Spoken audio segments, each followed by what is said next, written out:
Estudo sobre o Evangelho de Lucas, parte 99, dia 7 de novembro de 2023. O rico e Lázaro. Lucas, capítulo 16, do versículo 19 ao 31. Ora, havia um homem rico e vestia-se de púrpura e de linho finíssimo, e vivia todos os dias regalada e esplendidamente. Havia também um certo mendigo chamado Lázaro, que jazia cheio de chagas à porta daquele, e desejava alimentar-se com as migalhas que caíam da mesa do rico, e os próprios cães vinham lamber-lhe as chagas. E aconteceu que o mendigo morreu e foi levado pelos anjos para o seio de Abraão. E morreu também o rico e foi sepultado. E no inferno ergueu os olhos, estando em tormentos, e viu ao longe Abraão e Lázaro no seu seio. E clamando disse: Pai Abraão, tem misericórdia de mim, e manda Lázaro que molhe na água a ponta do seu dedo e me refresque a língua, porque estou atormentado nesta chama. Disse, porém, Abraão: Filho, lembra-te de que recebeste os teus bens em tua vida, e Lázaro somente males. E agora este é consolado, e tu atormentado. E, além disso, está posto um grande abismo entre nós e vós, de sorte que os que quisessem passar daqui para vós não poderiam, nem tampouco os de lá passar para cá. E disse ele: Rogo-te, pois, ó Pai, que eu mandes à casa de meu pai, pois tenho 5 irmãos, para que eles dê testemunho, a fim de que não venha também para este lugar de tormento. Disse-lhe Abraão: Tem Moisés e os profetas, ouçam-nos. E disse ele: Não, pai Abraão, mas se algum dentre os mortos fosse ter com eles, arrepender-se iam. Porém, Abraão lhe disse: Se não ouvem a Moisés e aos profetas, tampouco acreditarão, ainda que algum dos mortos ressuscite. Lucas 16, 19, 31. A parábola que lemos agora, em um aspecto, está sozinha na Bíblia.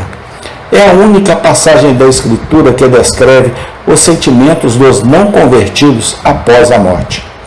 Por esta razão, assim como muitas outras, a parábola merece atenção especial.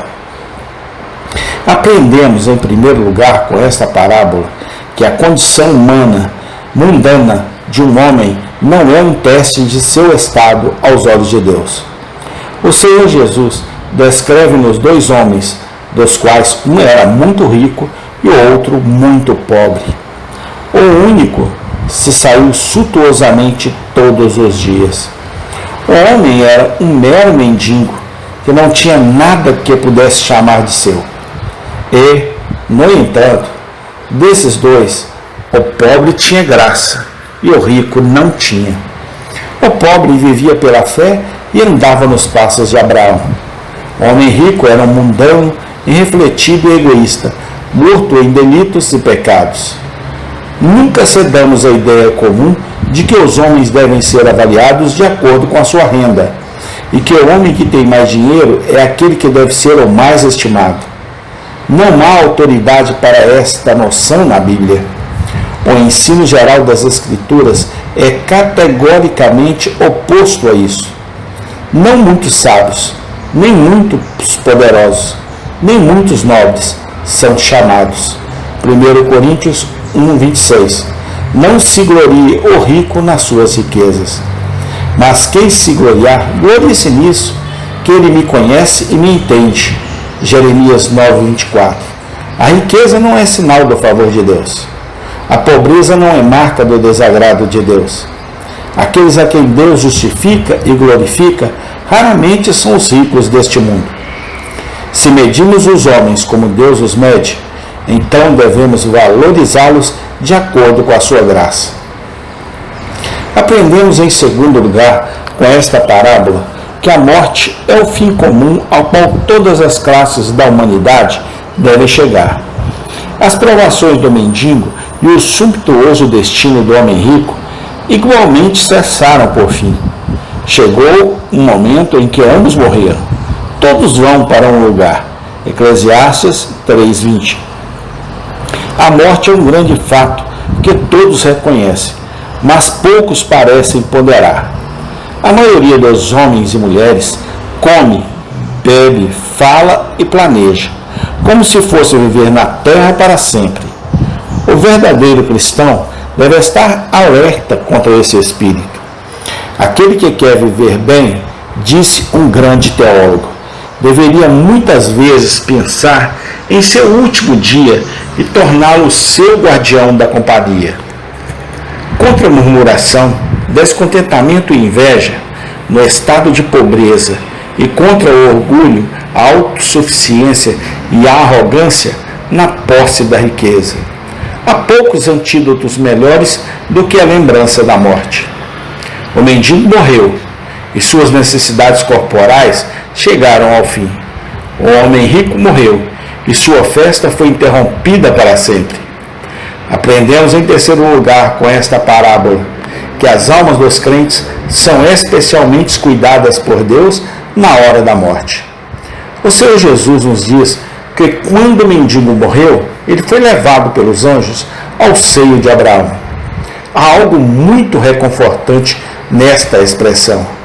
Sabemos pouco ou nada sobre o estado e os sentimentos dos mortos. Quando chegar a nossa última hora e nós deitarmos para morrer, seremos como aqueles que viajam para um país desconhecido. Mas pode nos satisfazer saber que todos os que dormem em Jesus estão em boa guarda.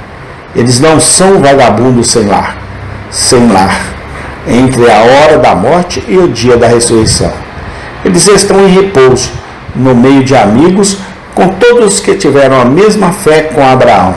Eles não têm falta de nada. E, o melhor de tudo, Paulo nos diz que eles estão com Cristo. Filipenses 1:23. Aprendemos em quarto lugar com esta parábola a realidade e a eternidade do inferno. O Senhor Jesus nos diz claramente que após a morte o homem rico estava no inferno, atormentado com fogo. Ele nos dá uma imagem assustadora de seu desejo por uma gota de água para refrescar sua língua e do abismo entre ele e Abraão, que não poderia ser ultrapassado. Há poucas passagens mais terríveis, talvez em toda a Bíblia, do que esta. E lembre-se que aquele de cujos lábios veio foi aquele que se deleitou em misericórdia. A certeza e a eternidade do castigo futuro dos ímpios são verdades que devemos manter firme e nunca deixar ir. Desde o dia em que Satanás disse a Eva, certamente não morrerás, nunca faltaram homens e mulheres que os negaram. Não nos deixemos enganar. Existe um inferno para os impenitentes, assim como um céu para os crentes e cristãos. Há uma ira vindoura para todos os que não obedecem ao Evangelho de Cristo. 2 Tessalonicenses 1:8. Dessa ira, vamos fugir para o grande esconderijo, Jesus Cristo, o Senhor. Se os homens finalmente se encontrarem em tormentos, não será porque não havia como escapar. Aprendemos em quinto lugar com esta parábola que os homens não convertidos descobrem o valor de uma alma após a morte, quando é tarde demais. Lemos que o homem rico queria que Lázaro fosse enviado a seus 5 irmãos que ainda estavam vivos, para que eles também não viessem ao lugar de tormento. Enquanto viveu, ele nunca fez nada para o bem espiritual deles. Eles provavelmente foram seus companheiros no mundanismo e, como ele, negligenciaram completamente suas almas. Quando ele está morto, ele descobre tarde demais a loucura da qual todos eles eram culpados e deseja que, se possível, sejam chamados ao arrependimento. A mudança que ocorrerá na mente dos homens não convertidos após a morte é um dos pontos mais temíveis em sua condição futura. Eles verão, saberão e entenderão 100 coisas para as quais foram obstinadamente cegos enquanto estavam vivos. Eles descobrirão que, como Esaú, trocaram a felicidade eterna por uma mera tigela de guisado. Não há infidelidade, ceticismo ou incredulidade após a morte. É um ditado sábio de um velho teólogo que o inferno é nada mais do que a verdade conhecida tarde demais. Aprendemos, por fim, com esta parábola, que os maiores milagres não teriam feito no coração dos homens se eles não acreditassem na palavra de Deus. O homem rico pensou que se alguém fosse para seus irmãos dentre os mortos, eles se arrependeriam. Ele argumentou que a visão de alguém que veio de outro mundo certamente deve fazê-lo sentir sua necessidade de perdão, embora as velhas palavras familiares de Moisés e dos profetas tenham sido ouvidas em vão. A resposta de Abraão é solene e instrutiva.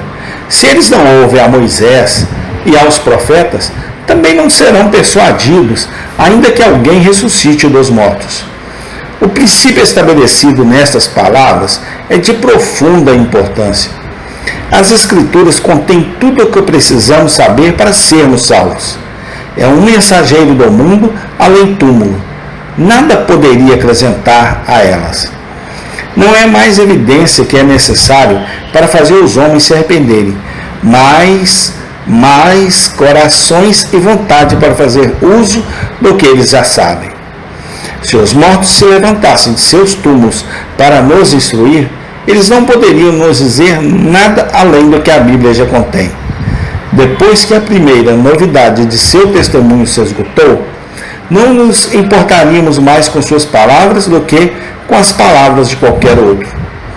Esta espera miserável por algo que não temos é negligência do que já temos, é a ruína de milhares de almas.